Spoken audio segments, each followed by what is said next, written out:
Our world is full of the unexplainable. And if history is an open book, all of these amazing tales are right there on display, just waiting for us to explore. Welcome to the Cabinet of Curiosities.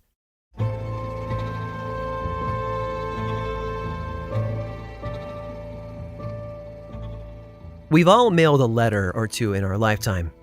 Most of us understand that sending a letter has certain costs attached to it, like paying the mail carriers and the people who sort and organize it all.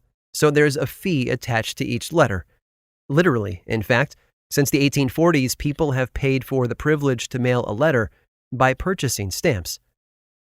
One beautiful spring morning, a man named Bill Robbie left the post office with a sheet of stamps.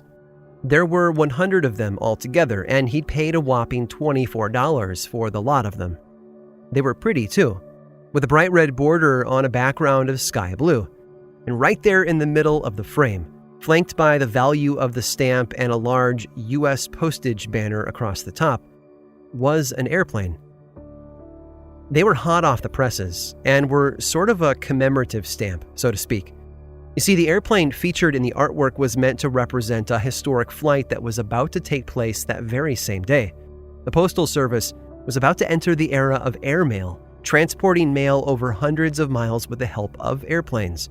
It was a very big deal. In fact, when the flight took place the next day, President Woodrow Wilson showed up to watch it. The plane was flown from Washington, D.C. all the way to New York, and despite some early engine troubles, the flight finally took off under the guidance of Lieutenant George Boyle. The plane, by the way, was a Curtiss Model JN-4. JN, of course, sounds a lot like Jen, which is why most people called them Jennies. And that Jenny took off and vanished over the horizon. Anyway, the day before, when Bill Robbie took those stamps home, he noticed something odd about them. The entire sheet appeared to have been printed incorrectly. The plane in the middle of each tiny frame was flying upside down, the product of a simple printing error involving a reversed plate. Most importantly, though, they were rare. In fact, only 9 of those upside-down sheets were printed before the mistake was fixed, making them extremely valuable. I think most people have seen them before, too. These stamps are a textbook example of how manufacturing errors can turn a common object into something that's incredibly desired to collectors. And let me tell you, these things were desirable. Bill ended up selling his $24 sheet a week later for $15,000. The man who bought it sold it a week later for $20,000. From there, the prices just skyrocketed. Over the years, the sheet was separated into blocks to sell off 1 or 2 stamps at a time, and by the 1960s, a single stamp price was in the tens of thousands of dollars. By the 1980s, one stamp would run you nearly $200,000. In May of 2016, the old inverted Jenny set a new record, with a single stamp selling at auction for nearly $1.2 million. And honestly, I can't help but wonder at the power of rarity and time to make something as small as a postage stamp become worth more than $1 million. It's crazy for sure, but it's not the craziest part of this story. These stamps were released on May 10th of 1918, just a few days ahead of the flight they were meant to commemorate. On May 15th, the crowd gathered to watch the plane take off and then watched it slowly disappear in the distance, except it headed in the wrong direction. It was supposed to fly north, but instead headed south. The pilot, George Boyle, blamed it on a broken compass when he called his boss for help. You see, it turns out he had landed somewhere in Maryland and needed someone to come and get him and the plane. And not just landed, Boyle actually crash-landed that Jenny, which was a bit more embarrassing. The plane had crashed in a cornfield, and to be honest, it was a miracle that Boyle survived to talk about it later. And that's because of the position the plane ended up in. It was upside down.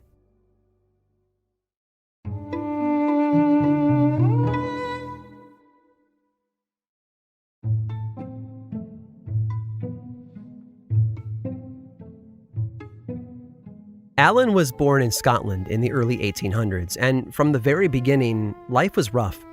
His neighborhood in Glasgow was known for its poverty and crime, making it very difficult to break outside of that pattern. But Alan tried. His father passed away before he turned 10, causing him to enter the workforce to help support his family. As he grew and worked over the years, though, he encountered new ideas and movements, one of which was known as Chartism. It was a mid-19th century reform movement in Britain that called for better rights for the working class. It wasn't a bad thing.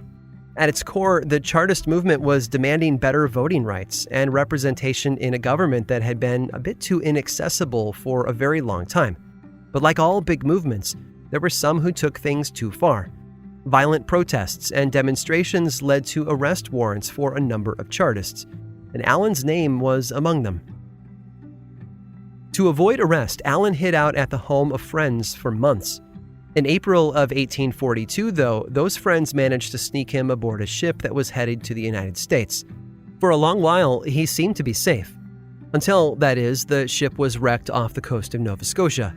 Thankfully, though, Alan survived. He eventually made his way to the Chicago area, where he set up life in a Scottish community known as Dundee. Alan was safe there. He had left his troubled past behind and evaded the authorities. He might have had a price on his head back home, but in America, he was a free man. All he needed to do now was keep a low profile, and everything would be all right. 5 years after moving to Dundee, though, something happened to change that. Alan had rowed out to a small island in the middle of the Fox River to cut some timber and encountered evidence of a large campsite. It was unusual enough that Alan returned to town and told the sheriff about it, and together they set up watch to see who might be using the island and for what. When they discovered who it was, the sheriff was astounded. A well-known counterfeit operation had been using the island for gatherings in between crimes, and thanks to Alan, all of them were captured and taken to jail. The sheriff was more than grateful for Alan's help and made the young man a deputy as a reward. Within 2 years, Alan had moved to Chicago, where he joined the police force there. He was good at his job and had an eye for details that no one else seemed to have. Before long, he became Chicago's first official detective. His career would become something of a legend. Hated by criminals, he was plagued by assassination attempts for years. A decade after arriving in Chicago, though, it was another man's assassination that Alan managed to stop. A group of people had planned to kill newly elected President Abraham Lincoln as he was traveling to Washington, D.C. for his inauguration. Alan managed to stop it, though. He went on to build a business around his skills. He left the official police force and became a freelancer, offering his private investigation services to anyone who needed them. His reputation became so great that when the Department of Justice needed to supplement their team of investigators in 1871, they hired Alan's company. It's all a bit ironic, isn't it? A man who fled his homeland to avoid arrest for criminal activities ended up becoming the premier detective of the 19th century. His team helped track down the notorious serial killer H.H. Holmes. They toppled the largest New York crime syndicate of the day and did battle with the outlaw Jesse James. Most people today would recognize Alan's company if they heard the name, because it's so unusual. That's not Alan's fault, though, because as far back as he was concerned, he did the logical thing and named the business after himself. As a result, his surname has become synonymous with the concept of a detective agency. The Pinkertons. I hope you've enjoyed today's guided tour of the Cabinet of Curiosities. Subscribe for free on Apple Podcasts or learn more about the show by visiting curiositiespodcast.com. This show was created by me, Aaron Mahnke, in partnership with How Stuff Works. I make another award-winning show called Lore, which is a podcast, book series, and television show, and you can learn all about it over at theworldoflore.com. And until next time, stay curious.